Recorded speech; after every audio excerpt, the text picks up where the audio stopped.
Hello दोस्तों, मैं Ajay sir आप सभी का स्वागत करता हूं आपके अपने प्यारे प्लेटफॉर्म उन्नति ऑनलाइन पर। साथियों, आज की क्लास पूर्ण रूप से ये ऑनलाइन क्लास है। इसमें हम लोग आज कवर करेंगे, जैसा कि आप लोगों ने थंबनेल में देखा होगा, आज हम लोग बेटा कवर करने वाले हैं इकोनॉमी और हिस्ट्री। ठीक है, जैसे कि अभी आपका हाल ही में एकदम पेट का पेपर आ चुका है, बिल्कुल ही नजदीक आ चुका है। जैसे कि आज तारीख 23 है, ठीक है ना। अब आपका शेष बचे हुए हैं 7 दिन इस महीने में बचे हुए हैं और 14 ही दिन मान के चलिए अगले महीने बचे हुए हैं, तो कुल मिला के 21, लेकिन उससे भी कम दिन आपके पास बचे हैं। 21 नहीं, उससे भी कम दिन आपके पास बचे हैं। तो हम कोशिश करेंगे जितने भी दिन हो सकेगा या जितना भी हो सकेगा हम आपका टॉपिक कवर कराने का प्रयास करेंगे। मतलब कि कम समय में ज्यादा से ज्यादा टॉपिक कवर कराने का प्रयास करेंगे। जो टॉपिक छूट गए हैं उनको कवर कराएंगे, तथा जो टॉपिक हो चुके हैं, जो बच्चे उनकी क्लास नहीं ले पाए हैं ऑफलाइन में, हम उनको ऑनलाइन के माध्यम से कवर कराने का प्रयास करेंगे। ठीक है बेटा, आप लोग ध्यान से पढ़िएगा और जो बच्चे ऑफलाइन में क्लास ले रहे हैं वो लोग भी इसको गौर से पढ़ के आएंगे, क्योंकि इसके बारे में हम प्रश्न जो है आपसे ऑफलाइन क्लास में जरूर पूछेंगे। ऑनलाइन में जितना भी पढ़ा रहे हैं इसके बारे में जो भी प्रश्न होगा हम आपसे ऑफलाइन में जरूर पूछेंगे। ठीक है, इससे क्या होगा कि जो हमारा टेस्ट या रिवीजन की क्लास है वो आपकी ऑफलाइन क्लास में कवर हो जाएगी। ठीक है मेरे भाई, इसको ध्यान रखिएगा आप सभी लोग। ठीक है बेटा, तो चलिए आज की क्लास में सबसे पहले हम लोग पढ़ेंगे इकोनॉमी, फिर उसके बाद पढ़ेंगे हम लोग हिस्ट्री। ठीक है ना, इसी क्लास में दोनों को मैराथन बना के हम डाल देंगे। ठीक है ना, और इसे कंटिन्यू करेंगे क्लास। बस प्लीज आपसे रिक्वेस्ट है भाई कि आप लोग इसे क्या है प्यार से और अच्छे से थोड़ा सा सपोर्ट करिए इस क्लास को। ठीक है, कि हमें भी आप सभी की मदद की जरूरत है और आपको हमारी मदद की जरूरत है। हमसे जितना जितना भी कंटेंट होगा बेहतर से बेहतर कंटेंट देने का प्रयास करेंगे और जम के मेहनत करेंगे। ठीक है दोस्तों, तो चलिए हम लोग सीधा अपने टॉपिक पे आते हैं। और आज का टॉपिक जो है बेटा ये है इकोनॉमी। ठीक है ना, किसका है? इकोनॉमी का है। इकोनॉमी में सबसे पहले हम लोग बात ये जान लेते हैं। तो देखो, इकोनॉमी का मतलब क्या होता है, किन चीजों को इकोनॉम किया जाता है। ठीक है ना, किन चीजों की इकोनॉमी की जाती है। जैसे आप हैं, आपके पापा हैं, ठीक है ना, आपके पापा की जो भी आय होगी, आपके पापा की जो भी आय होगी उस आय की गणना की जाएगी। भाई इनकी आय कितनी है, 5,000 रुपए, 2,000 रुपए, 10,000 रुपए, ठीक है ना। ये जो भी आय है उस आय की गणना की जाएगी। उस आय से कितना खर्च होना है, ठीक है ना, उस आय से कितना खर्च होना है, कितना बचत बनना है, ठीक है ना। अगले बार के लिए उसमें कितना सा बचा के निवेश करना है। निवेश का मतलब ये होता है उसे बचा के आगे के लिए सेविंग करना है। ये सारी बातें क्या होती है आपकी किसमें आती है, इकोनॉमी में। लेकिन ये तो बात हो गई कि एक व्यक्ति की, जिसे मान ले रहे हैं पापा। लेकिन जब किसी को हम लोग परिभाषित करते हैं देश से, किसी देश की बात करते हैं, किसी राज्य या राष्ट्र की बात करते हैं, तो उसे कहते हैं अर्थव्यवस्था। उसे क्या कहते हैं? अर्थव्यवस्था। उसे बेटा क्या कहते हैं? उसे कहते हैं अर्थव्यवस्था। ठीक है, तो चलिए थोड़ी सी परिभाषा समझते हैं और आगे की मेन पॉइंट समझने का प्रयास करते हैं।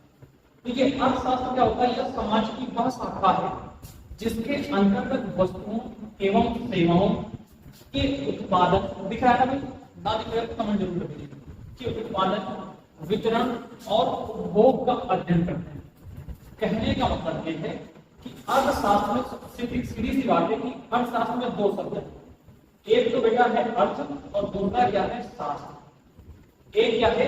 अर्थ है और दूसरा क्या है? शास्त्र है। ठीक, अर्थ का मतलब होता है धन। अर्थ का यहाँ तात्पर्य क्या है? धन। और शास्त्र का मतलब क्या होता है कि किसी भी चीज का क्रमबद्ध ज्ञान, किसी भी चीज का यानी किसी भी विषय का क्रमबद्ध ज्ञान क्या कहलाता है? शास्त्र कहलाता है।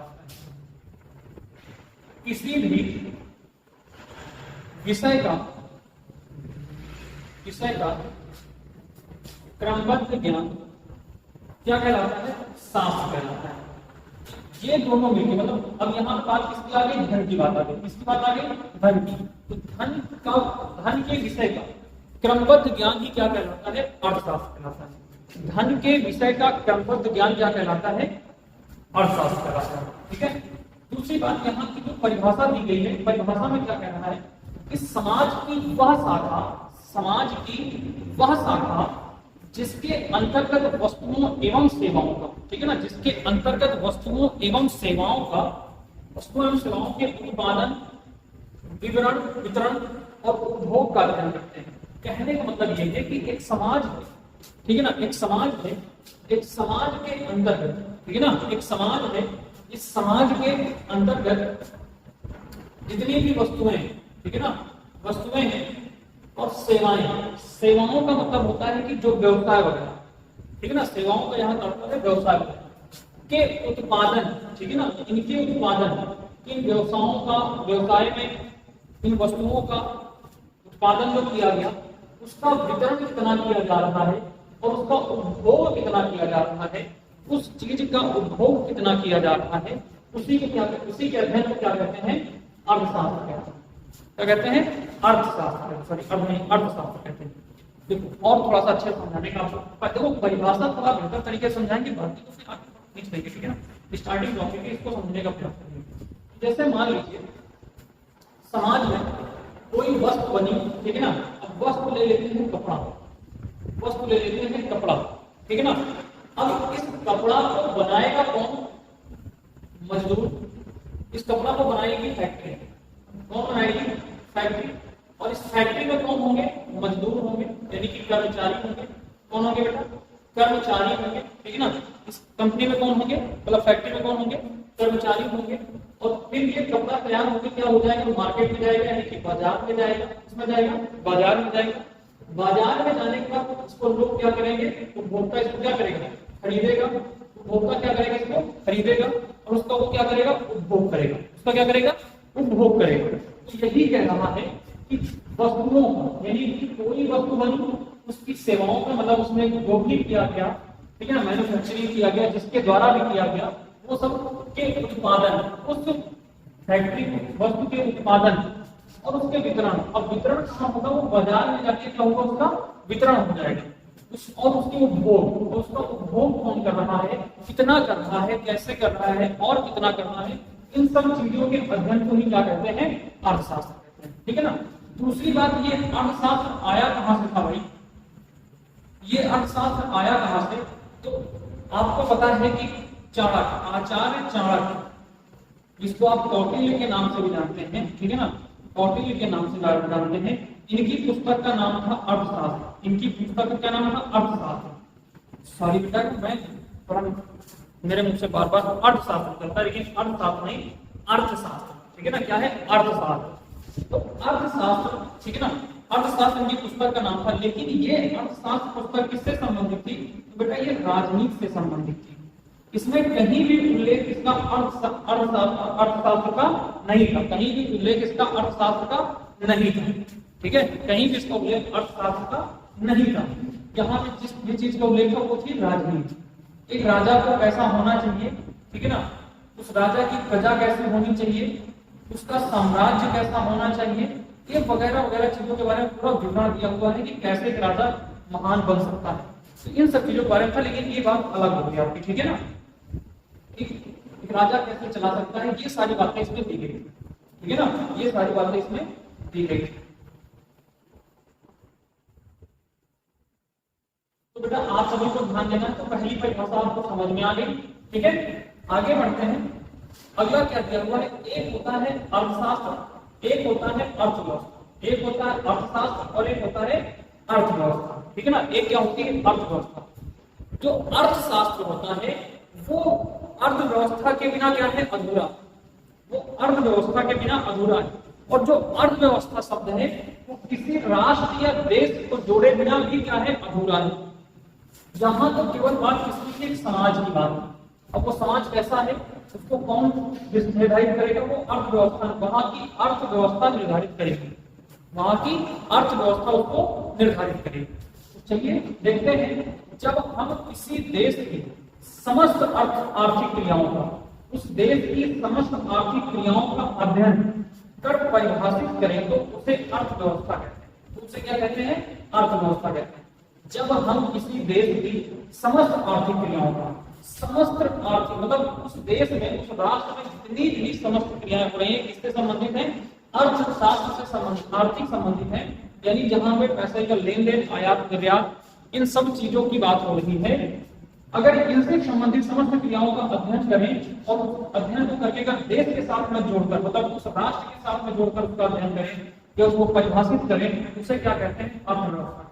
उसे क्या कहते हैं? अर्थव्यवस्था कहते हैं।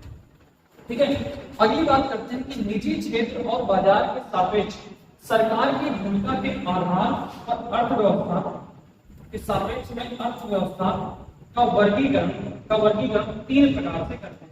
कहने का मतलब ये, पहले बात अच्छा समझिएगा, अर्थव्यवस्था क्या होती है? अर्थव्यवस्था होती है किसी देश की, अर्थव्यवस्था जो शब्द है ये बिना देश या राष्ट्र शब्द लगाए क्या है? अधूरा। यहाँ पे क्या लगा दिया गया? देश लगा दिया गया।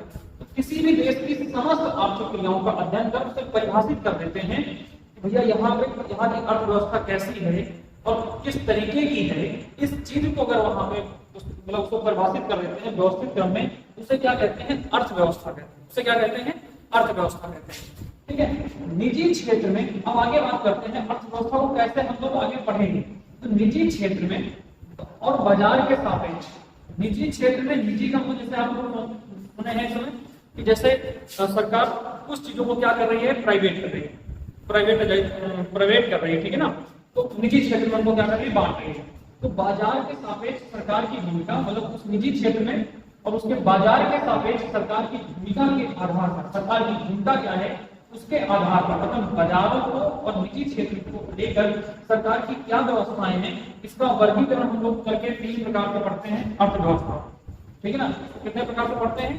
3 प्रकार से इस अर्थव्यवस्था को पढ़ते हैं। तो इतनी बात मुझे अगर समझ में आ गई हो कि अर्थशास्त्र क्या होता है और अर्थव्यवस्था क्या होती है, तो फिर हम लोग आगे बढ़ते हैं। आगे बढ़ेंगे अर्थव्यवस्था का वर्गीकरण। ठीक है, आगे बढ़ेंगे अर्थव्यवस्था का वर्गीकरण। ठीक है भैया, इरेज करते हैं इसे और आगे बढ़ते हैं अर्थव्यवस्था। ठीक है, देखिए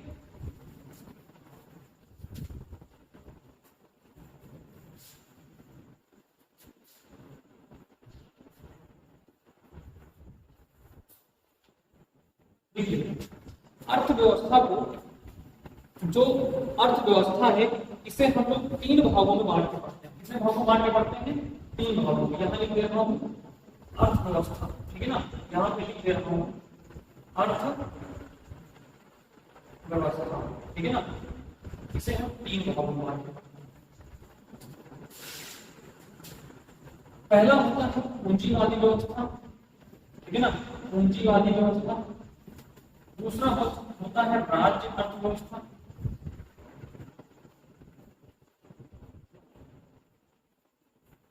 और तीसरा होता है मिश्रित अर्थव्यवस्था। क्या होती है? मिश्रित अर्थव्यवस्था।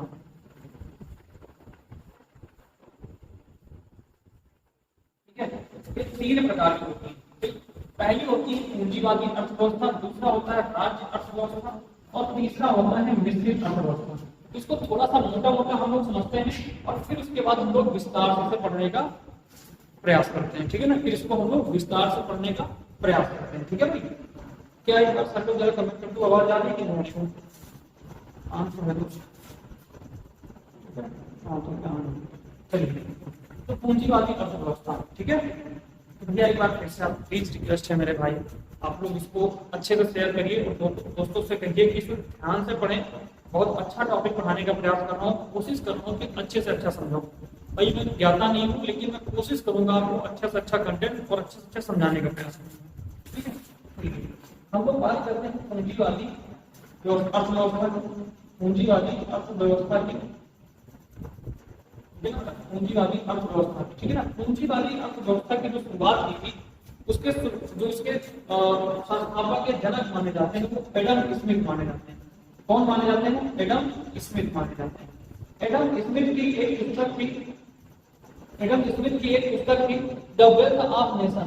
The wealth of nation, the wealth of nation. इन्होंने इस पुस्तक में प्रतिपादित किया कि यह देखो ऐसा है। इसे इन्होंने प्रथम विश्व युद्ध के बाद प्रतिपादित किया था। उस समय क्या होता है? प्रथम विश्व युद्ध के बाद इसे इन्होंने 1776 में प्रतिपादित किया था। 1776 में उस समय जितने भी देश थे, यूरोपीय देश थे या बड़े जो देश थे, वो सारे क्या कर रहे थे, निवेश की ओर भाग रहे थे, ठीक है ना। हम लोग किसकी ओर भाग रहे थे, निवेश। मतलब कितना हम लोग इकट्ठा कर लें, कितना हम लोग इकट्ठा कर लें, इसकी ओर भाग रहे थे। कितना भी उससे मतलब पूंजी को जमा कर लें, कितना पूंजी को जमा कर लें, तो इसकी ओर भाग रहे थे 1776 के आसपास के, यानी 16वीं और 17वीं शताब्दी के आसपास, ठीक है ना। ये सारे जो यूरोपीय या अन्य बड़ी कंट्रियां, ठीक है ना, अन्य जितनी भी बड़ी कंट्रियां, तो 16वीं और 17वीं शताब्दी के आसपास के जो के समय में जो देश थे, वो लोग इस ओर ज्यादा भाग रहे थे कि कितना हम लोग चीजों को अपनी ओर एकत्र कर सके, ठीक। तो उस समय एक अर्थशास्त्री निकल के आए जिनका नाम था एडम स्मिथ। इन्होंने एक पुस्तक लिखा जिसका नाम था द वेल्थ ऑफ नेशन, और इसमें इन्होंने पूंजीवादी व्यवस्था के बारे में उल्लेख किया। उसके कुछ साल बाद एक और वैज्ञानिक निकल के आए जिन्होंने अर्थव्यवस्था का जो है क्या, राज्य की अर्थव्यवस्था का प्रतिपादन किया, ठीक है ना। इनका नाम था कार्ल मार्क्स, कार्ल मार्क्स, ठीक है ना। इनका नाम था कार्ल मार्क्स। इन्होंने राज्य अर्थव्यवस्था को प्रतिपादित किया। उसके बाद कुछ समय बाद इसको प्रतिपादित किया गया मिश्रित अर्थव्यवस्था को। इसको प्रतिपादित किया गया मिश्रित अर्थव्यवस्था को, ठीक है ना। तो चलिए दोस्त, हम लोग शुरुआत करते हैं किससे, मिश्रित पूंजीवादी अर्थव्यवस्था से, ठीक है ना। हम लोग पूंजीवादी अर्थव्यवस्था को पढ़ते हैं, फिर धीरे धीरे चीजों को आगे पढ़ते हुए बढ़ेंगे, ठीक है। चलिए,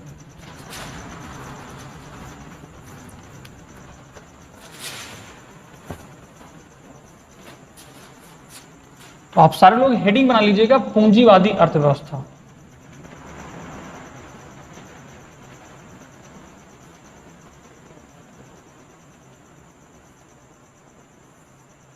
पूंजीवादी अर्थव्यवस्था। देखिए भाई, पूंजीवादी अर्थव्यवस्था क्या होती है। सबसे पहली बात तो यही जान लीजिएगा, इसके जनक एडम स्मिथ माने जाते हैं। Adam Smith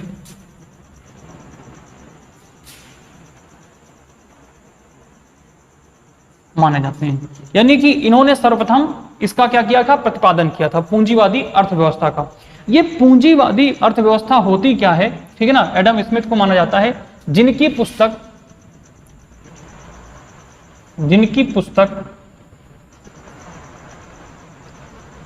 the wealth of nation,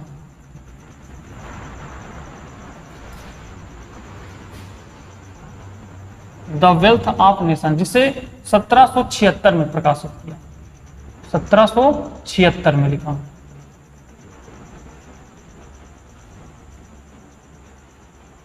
ठीक है ना। इसका जो प्रकाशन वो कब हुआ था, 1776 ईस्वी में हुआ था, ठीक है ना भाई। इसका 1776 ईस्वी में हुआ था।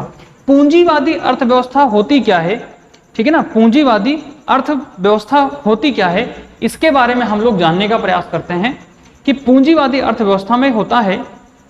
देखो, सीधी सी बात इसमें क्या होता है कि पूंजीवादी अर्थव्यवस्था में किसी भी तरीके से, ठीक है ना, किसी भी तरीके से इसमें सरकार की भूमिका नहीं होती। इसमें जो भी होता है वो निजीकरण होता है। सीधी सी बात क्या है, इसमें निजीकरण होता है, ठीक है।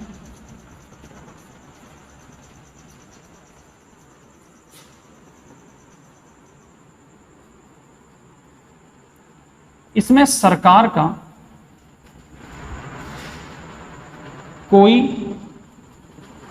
कोई भूमिका नहीं होती, सरकार की कोई भूमिका नहीं होती। ये पूर्ण रूप से कैसी होती है, निजी व्यवस्था होती है। इसमें ये निजीकरण की पूर्ण रूप से व्यवस्था होती है। इसमें जो भी चीजें होती हैं कि मान लीजिए इसमें, ठीक है ना, इसमें होता क्या है, इसमें कोई भी वस्तु यानी वस्तुओं का उत्पादन, ठीक है ना, वस्तुओं का उत्पादन, क्या उत्पादन करना है, क्या उत्पादन करना है, ठीक है ना, क्या उत्पादन करना, कितना उत्पादन करना, कितना उत्पादन करना, क्या उत्पादन करना है, कितना उत्पादन करना है, किस कीमत पर बेचना है, ठीक है ना। इसी में समझना है आपको, किस कीमत पर बेचना है, किस कीमत पर बेचना है। ये सभी चीजें बाजार निर्धारित करता है।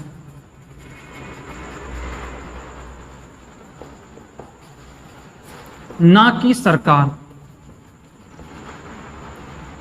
आई मेरी बात समझ में मेरे भाई? कहने का मतलब यह है कि पूंजीवादी व्यवस्था में क्या उत्पादन करना है, यह सारा कुछ कौन निर्धारित करेगा? बाजार निर्धारित करेगी। जैसी बाजार होगी और क्या मांग है उस बाजार में, उस चीज की क्या होती है, उसको निर्धारित करना कौन करेगा? बाजार करेगा। उसको किस रेट पे बेचना है यह भी तय कौन करेगा? बाजार करेगा, यानी मार्केट करेगा, ना कि सरकार। इसमें पूंजीवादी व्यवस्था में किसी भी तरीके से सरकार का कोई हस्तक्षेप नहीं होता है। जैसे आप देख रहे हैं कि सपोज करो सरकार है, ठीक है ना, सरकार ने बिजली विभाग को, ठीक है ना, बिजली विभाग को क्या कर दिया? निजीकरण कर दिया। अब सरकार ने इसको क्या कर दिया? एक उदाहरण दे रहा हूं मैं आपको, ठीक है ना, इसे अन्यथा मत लीजिएगा, मैं एक उदाहरण दे रहा हूं, ठीक है ना। भाई बिजली एक कंपनी थी, ठीक है ना, बिजली कंपनी थी, पहले सरकार के अधीन थी और इसका नियंत्रण पहले किस पे था? सरकार पे इसका नियंत्रण था। सरकार बिजली उत्पादित अपने हिसाब से करवाती थी और अपने हिसाब से क्या करती थी? उसका वितरण करती थी, ठीक है। लेकिन सरकार ने इसे क्या कर दिया? इसे कर दिया है निजीकरण। इसे क्या कर दिया? निजीकरण, मतलब इसे प्राइवेटाइज कर दिया, ठीक है।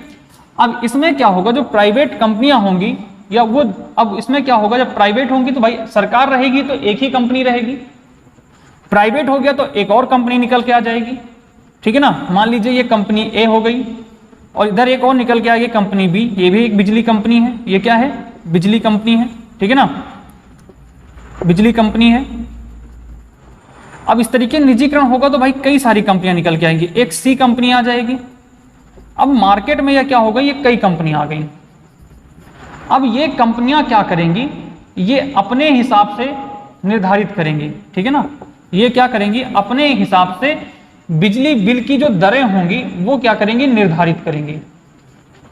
अब सरकार इसमें कुछ कर नहीं पाएगी क्योंकि उसने प्राइवेट कर दिया है, उसे अपने कमीशन से मतलब है, ठीक है ना, तो सरकार इसमें कोई हस्तक्षेप नहीं कर पाएगी। इसकी दरों को कौन निर्धारित करेगा? ये कंपनियां निर्धारित करेंगी। किस समय बिजली देना है, ठीक है ना, यानी कि कितना देना है उस बिजली को, ठीक है ना, बिजली कितना देना है, ये भी कौन निर्धारित करेगा? ये भी कंपनियां ही निर्धारित करेंगी। ये भी कौन निर्धारित करेगा? कंपनियां। सरकार का इसमें कोई रोल नहीं रह जाएगा, ठीक है। ऐसे रहता सरकार का रोल था तो आप लोग धरना प्रदर्शन कर सकते थे, ठीक है ना, सरकार को विज्ञापन दे सकते थे, मांग कर सकते थे, लेकिन ऐसे क्या होगा? जैसी मांग होगी वैसी। अब ये लोग क्या करेंगे? जैसे मांग बढ़ी, मतलब बिजली की जो दर है उसकी खपत पहले 100 यूनिट थी, अब क्या हो गया? उसकी यूनिट हो गई 200। खपत कितनी हो गई? 200 यूनिट। मान लीजिए उसकी यूनिट और बढ़ गई, उसकी यूनिट हो गई 1000, उसकी खपत कितनी हो गई? 1000 यूनिट हो गई। तो ये कंपनियां, ये तीनों कंपनियां मिलकर क्या करेंगी? अपना अपना मार्केट बनाएंगी और मार्केट में क्या करेंगी? ये कंपनी कहेगी कि भाई मैं 5 रुपए की दर से आपको बिजली दूंगा, ये कंपनी कहेगी मैं आपको 4.5 रुपए 95 पैसे की दर से दूंगा, सी कंपनी कहेगी कि भाई मैं आपको 4 रुपए 80 पैसे की दर से क्या करूंगा? 80 रुपए की दर से आपको बिजली दूंगा। इससे क्या हो जाएगा? इससे मार्केट में लोगों को एक चीज तो फायदा यह होगा कि उनको विकल्प मिल जाएंगे बहुत सारे, लेकिन इससे नुकसान ये हो जाए, मतलब ये इससे नुकसान तो होगा ही होगा। दूसरा क्या हो जाएगा? इसका नियंत्रण किस पे हो जाएगा? सीधा कंपनियों पे हो जाएगा, यानी कि इस पे व्यक्तियों का नियंत्रण हो जाएगा, सरकार का नियंत्रण समाप्त हो जाएगा। इसी व्यवस्था को क्या कहते हैं? पूंजीवादी व्यवस्था कहते हैं। क्या मेरी बात समझ में आई आप सभी को?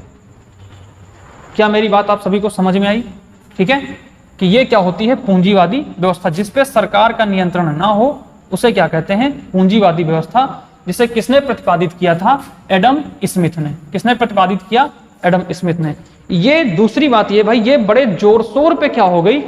ये व्यवस्था चली भी, ये व्यवस्था बहुत ही जोर शोर पे चली, मतलब बहुत काफी समय तक ये चली, 18वीं शताब्दी तक, 19वीं शताब्दी तक भी ये व्यवस्था चली। लेकिन उसके बाद क्या हो गया? फिर ये आपने लिख लिया इसको, ये बात समझ में आ गई। अब इसको समझिएगा, ठीक है ना, जहां ना समझ में आए एक बार फिर से आप देखिएगा, ठीक है ना। और प्लीज हमें एक बार आप कमेंट भी कर दीजिएगा क्या चीज नहीं समझ में आई है, तो हम अगले वीडियो में से पूरा कराने की पूरी कोशिश करेंगे, ठीक है। यहीं पे हम लोग बात कर लेते हैं।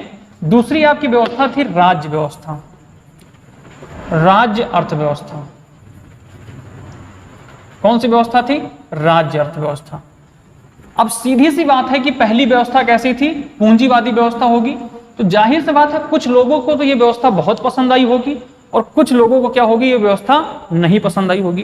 तो जिन लोगों को ये व्यवस्था नहीं पसंद आई होगी वो लोग क्या करेंगे, एक नई व्यवस्था का क्या करेंगे, उद्गम करेंगे। एक नई व्यवस्था का क्या करेंगे, उद्गम करेंगे।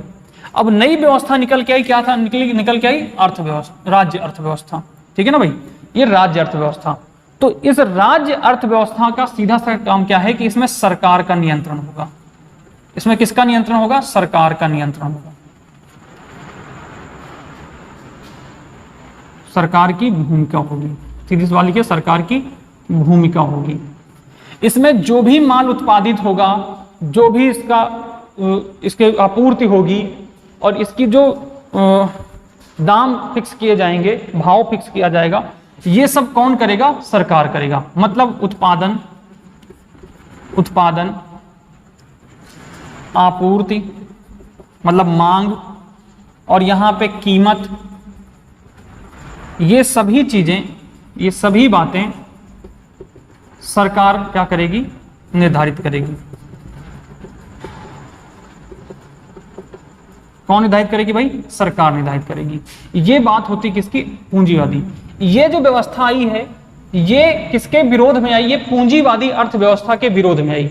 राज्य अर्थव्यवस्था पूंजीवादी अर्थव्यवस्था के विरोध में आई थी। ठीक है ना। जिसका प्रतिपादन किसने किया था? आपको पहले ही बताया था मैंने, कार्ल मार्क्स ने किया था।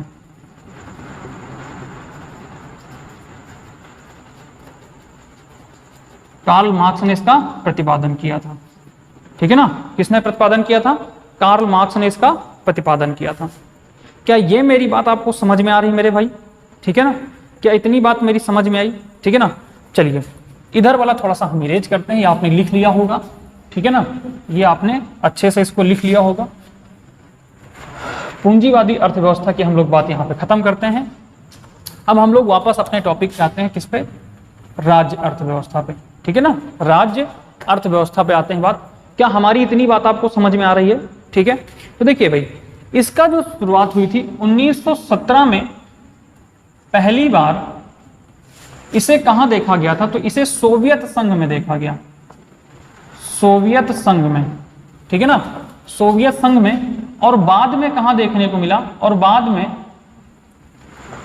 में इसे चीन में भी देखा गया। चीन में भी देखा गया। मतलब इस अर्थव्यवस्था का जो असर था उस 1917 के आसपास, 1917 के आसपास सोवियत संघ में, और बाद में कहां देखने को मिला? चीन में भी देखने को मिला। इसे कहां मतलब इसका जो प्रभाव था वो कहां देखने को मिला? चीन और सोवियत संघ में इसे ज्यादा देखने को मिला। ठीक है ना। दूसरी बात क्या था कि इसमें ये आप, ठीक है ना, इसमें सबसे बड़ा कारण यही था कि इसके जो उत्पादन था, आपूर्ति थी, कीमत था, इन सभी चीजों को, इन सभी बातों को कौन निर्धारित करता था? सरकार निर्धारित करती थी। कौन निर्धारित करता था? सरकार निर्धारित करती थी। दूसरी बात, इसे यह भी कहा गया कि ये गैर बाजारी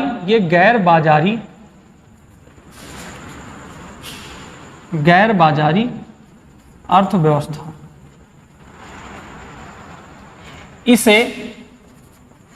इसे गैर बाजारी अर्थव्यवस्था भी कहा गया। क्यों कहा गया? क्योंकि इसमें बाजार कोई चीज निर्धारित नहीं कर रही है, इसका निर्धारण कौन कर रहा है? सरकार कर रही है। इसका निर्धारण कौन कर रहा है? सरकार कर रही है। इसलिए इसे गैर बाजारी भी कहा गया। ठीक है ना। इसे गैर बाजारी अर्थव्यवस्था भी कहा गया। ठीक है ना। इस अर्थव्यवस्था को दो शैली में बांट के पढ़ते हैं, या दो शैली देखने को मिली। इस अर्थव्यवस्था की दो शैली देखने को मिली। इस अर्थव्यवस्था की कितनी शैली देखने को मिली? दो प्रकार की शैली देखने को मिली। ठीक है। वो कौन कौन सी शैली देखने को मिली, आइए उन पे बात करते हैं। ठीक है ना। उन पे हम लोग चर्चा करते हैं। वो शैली कौन कौन सी देखने को मिली है, आइए बात करते हैं। इधर वाला भी हम इरेज कर रहे हैं, ठीक है ना, क्योंकि हमें स्पेस चाहिए। आप लोग इसको फिर से रिमाइंड करके देख लीजिएगा। देखिए, पहली तो थी समाजवादी अर्थव्यवस्था। समाजवादी अर्थव्यवस्था, दूसरी थी साम्यवादी अर्थव्यवस्था।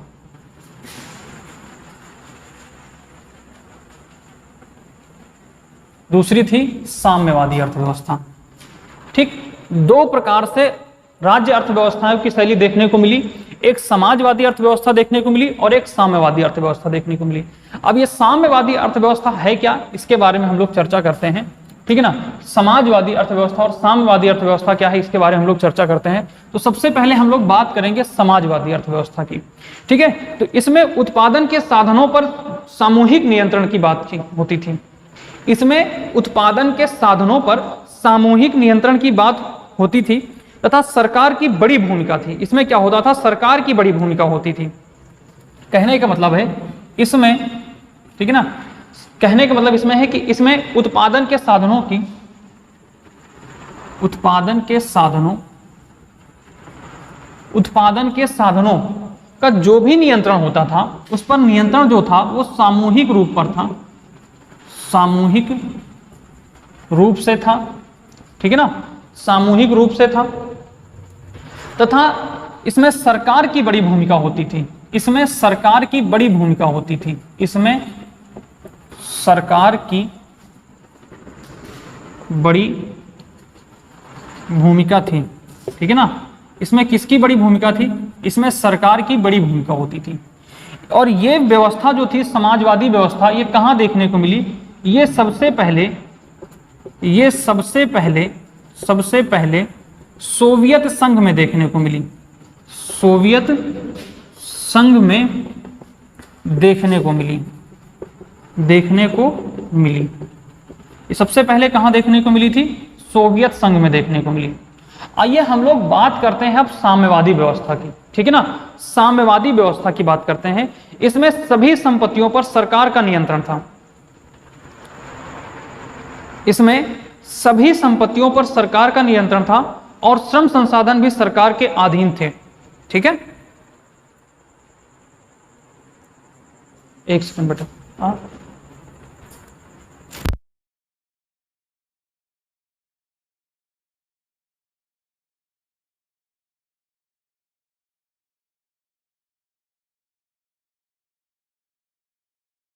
ठीक। देखो मेरी बात समझो, बात को देखो। इसमें मतलब साम्यवादी अर्थव्यवस्था की का सबसे बड़ी विशेषता क्या थी, इसमें सभी संपत्तियों का, इसमें सभी संपत्तियों पर सरकार का पूर्ण नियंत्रण था। मतलब इसमें उत्पादन क्या करना है, कितना करना है, उसकी आपूर्ति कैसे करनी है, क्या रेट रखना है, ये सारा किस पे नियंत्रण था, पूर्ण नियंत्रण इस पे किसका था, सरकार का। पूर्ण नियंत्रण किसका था, सरकार का था। इसे साम्यवादी व्यवस्था। इसमें उत्पादन के साधनों पर सामूहिक रूप से क्या होता था, सामूहिक रूप, देखो है दोनों किसकी, ये दोनों है किसके भाग, ये भी बात समझ लो फिर से एक बार, ठीक है ना। ये दोनों भाई है किसके, समाजवादी और साम्यवादी अर्थव्यवस्था। ये दोनों ही अर्थव्यवस्थाएं किससे संबंधित हैं, तो ये दोनों है राज्य अर्थव्यवस्था संबंधित। किससे हैं, राज्य अर्थव्यवस्था से संबंधित है। दूसरी बात, जो राज्य अर्थव्यवस्था होती है, इसकी सबसे बड़ी खासियत ये होती है कि इसमें जो पूरा नियंत्रण होता है किसका होता है, सरकार का नियंत्रण होता है। इस पे नियंत्रण जो होता है पूर्ण रूप से किसका होता है, सरकार का नियंत्रण होता है। तो जाहिर सी बात है नियंत्रण दोनों पे की सरकार का होगा, लेकिन यहाँ पे क्या है, बड़ी भूमिका होती है, यानी कि इसमें पूर्ण रूप से इसका नहीं होगा, लेकिन साम्यवादी अर्थव्यवस्था में पूर्ण रूप से किसका नियंत्रण होगा, सरकार का होगा। यहाँ पे कुछ बहुत चीजें छूट जाएंगी इसमें, लेकिन इसमें पूर्ण रूप से जो नियंत्रण होगा वो किसका होगा, सरकार का नियंत्रण होगा। दूसरा, इसमें जो श्रम दान होगा, मतलब श्रम कार्य होगा, मजदूरों की जो व्यवस्था होगी। भाई देखो, कोई भी कार्य शुरू किया जाएगा तो उसमें कुछ चीजें जरूरी होती है, पहली पूंजी जरूरी होती है, फिर मजदूर और फिर भूमि। पहले तो भूमि, पहले पूंजी, फिर भूमि और फिर मजदूर, तभी कोई आपका प्रोजेक्ट शुरू होगा, यानी कि कोई कंपनी आपकी चलेगी। तो सबसे पहले जरूरत किसकी होती है, श्रम की। तो यहाँ पे जो श्रम नियंत्रण था, श्रम संसाधन का जो नियंत्रण था वो भी सरकार के अधीन था। श्रम संसाधन का नियंत्रण, श्रम संसाधन का नियंत्रण, श्रम संसाधन का नियंत्रण भी सरकार के अधीन था। किसके अधीन था, सरकार के अधीन था। इतनी बात समझ में आई मेरे भाई, किसके अधीन था? सरकार के अधीन था। तो ये वाली तो बात हो गई किसकी? राज्य अर्थव्यवस्था की। क्लियर है मेरी बात? साम्यवादी अर्थव्यवस्था और समाजवादी अर्थव्यवस्था और साम्यवादी अर्थव्यवस्था। आइए हम लोग अब चर्चा करते हैं किसके बारे में? अब हम लोग बात करते हैं, तीसरा पार्ट था इसका, मिश्रित अर्थव्यवस्था। किसकी बात करते हैं? मिश्रित अर्थव्यवस्था की बात करते हैं।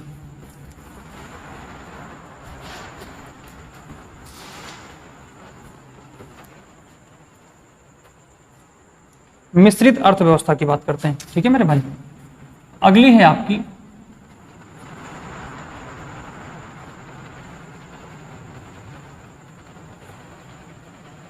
मिश्रित अर्थव्यवस्था।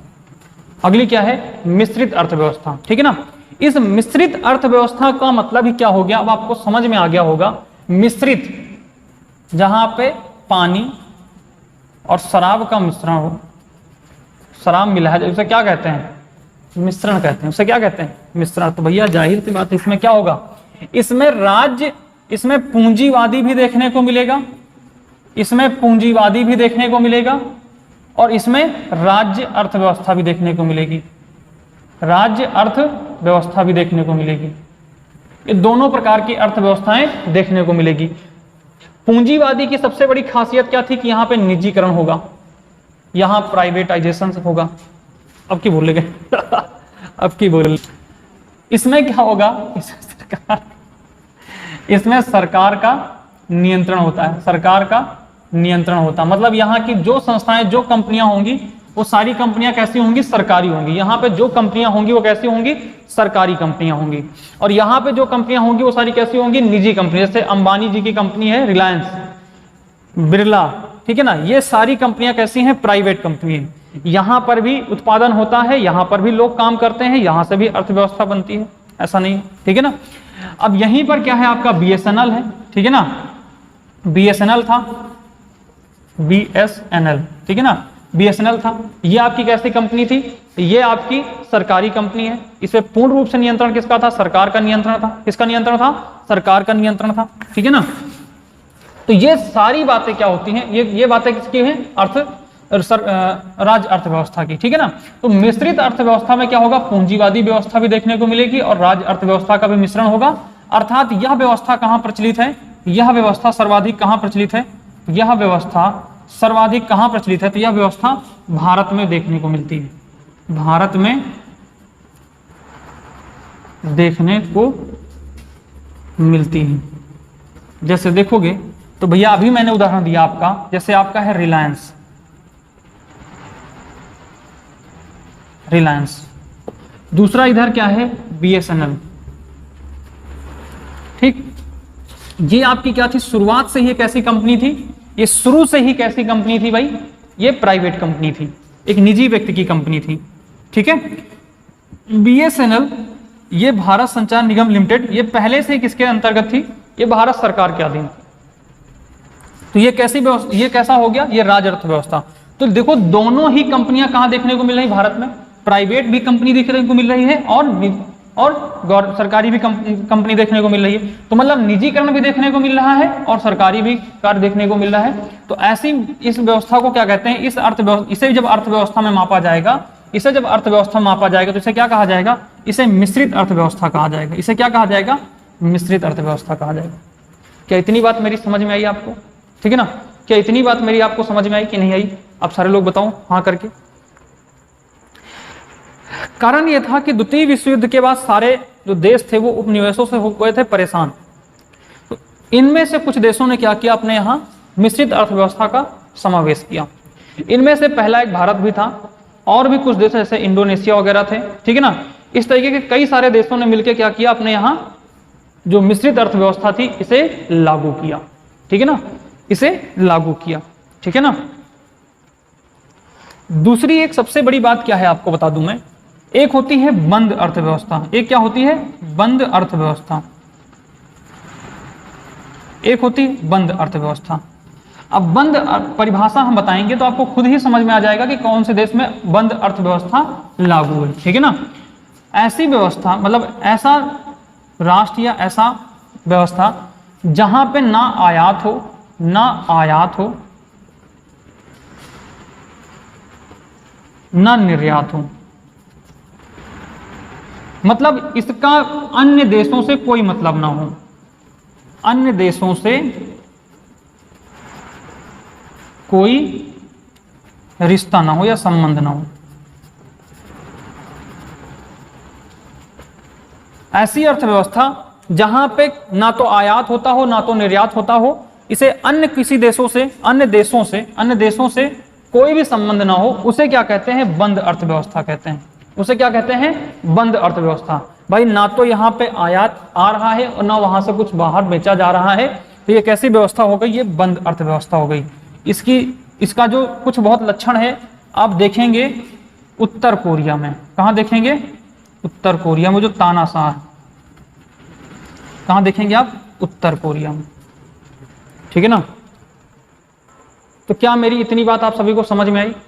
अगर इतनी बात मेरी समझ में आ गई है तो मेरे भाई आज की क्लास को मैं यहीं तक रखूंगा। नेक्स्ट क्लास में फिर मिलेंगे, क्योंकि लाइट जाने वाली है जस्ट, और कुछ ज़रूरी काम भी है मुझे। तो आज के लिए हम क्षमा चाहते हैं कि हिस्ट्री क्लास नहीं दे पाएंगे, लेकिन कल से हम आपकी हिस्ट्री और इकोनॉमी दोनों साथ में लेके चलेंगे। तो सो प्लीज़ थोड़ा सा आप लोग सपोर्ट करिए, और कल से मिलेंगे आपको हम दोनों क्लास लेकर। क्लास कैसी लगी आप हमें ज़रूर कमेंट करिएगा। अगर क्लास अच्छी लगी हो तो प्लीज़ इसे ज़रूर आप आगे शेयर करिएगा। ठीक है? थैंक यू, धन्यवाद, जय हिंद, जय भारत।